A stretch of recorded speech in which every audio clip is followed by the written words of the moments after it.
What if I told you that once you understand a few radicals, you will suddenly find Chinese characters way easier to recognize, group, and remember? Hi! 你吃饭了吗?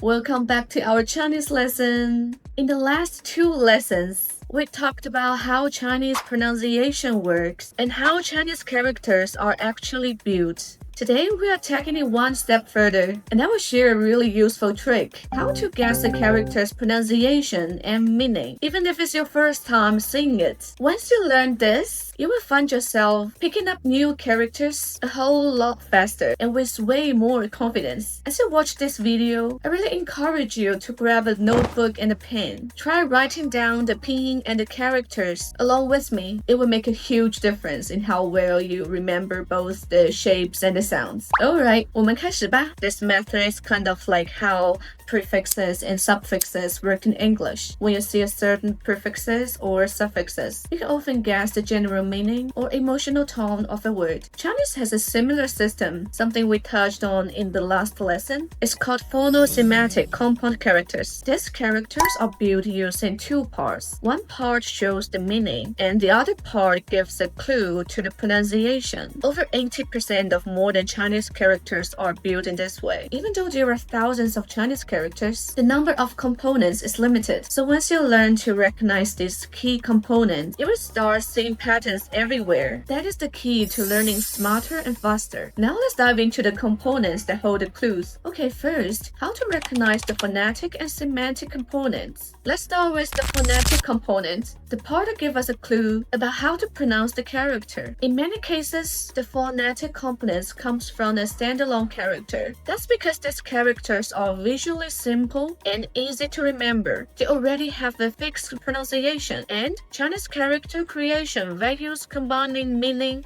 and sound while keeping the structure efficient. So ancient Chinese scholars cleverly reuse characters with non-sounds as sound templates in compound characters. For example, character cai, which means wealth, is made up of two parts. The left is bei, and that is the semantic component. The right part is cai, which gives the sound, and that is the standalone character. In fact, there are only 256 single component characters in modern usage. So, when you see a familiar standalone character inside a new one, it might be helping you guess the pronunciation. Keep your eyes open for these little clues. I'll be making a special video series just on these important building blocks. So, stay tuned. Okay, next, how can we recognize the semantic component? The semantic component has its roots in pictographs and ideographs. Over time, as character evolved, these parts were gradually simplified and turned into components, becoming the symbols that represent meaning clues in modern characters. They often have fixed shapes and appear again and again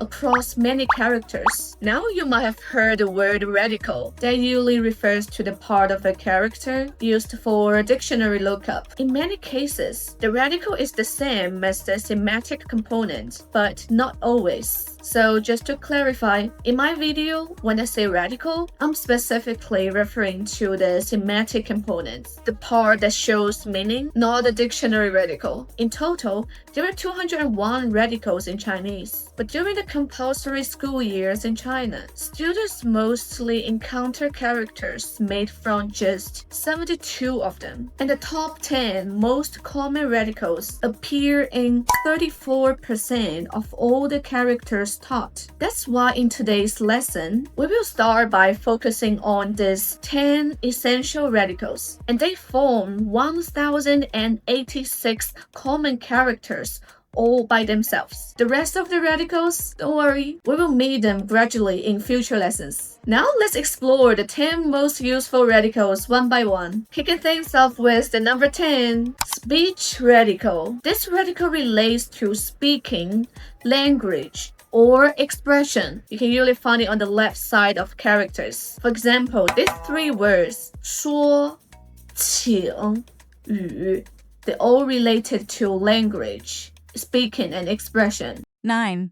Silk radical. This radical is connected with silk, threads, textiles, or tying things together. It's derived from 密 which means silk, appears on the left side of the characters. For example, 红 means red, 给 to give or hand over, originally used in the context of offering clothes or silk. 结 to tie or form a knot. So the word marry in Chinese is 结婚, which means to tie together. 8. Walking radical, and this radical is associated with walking, motion, travel, or roads, and it's a variant of 走, which means walk. For example, 这 means this or this one. It indicates direction or proximity, often implying movement or pointing towards something. And 逃 means to escape or to flee, like 逃走. 追 means to chase or to pursue. 追赶, 追逐. 7. Moon or flash radical. This radical has two common meanings depending on the context. First, it can represent the moon or time cycles, as in calendar-related works. For example, 期 means period or term, referring to cycles of time, like 期间. And second, it can also stand for flesh or body parts, especially internal organs. For example, and 背, that means back, and 肚, another body part meaning belly or abdomen, like 肚子, and big belly is a 大肚子. 6. Grass radical is related to grass, plants, or traditional herbal medicine, and is a simplified form of ancient character grass. It usually appears at the top of a character. For example, 花, 茶, and 药. We're halfway through. Let's keep going. And then 5 is the single person radical. It indicates a person or a human-related action, and it usually appears on the left side of a character. For example, 他, 你, and 住.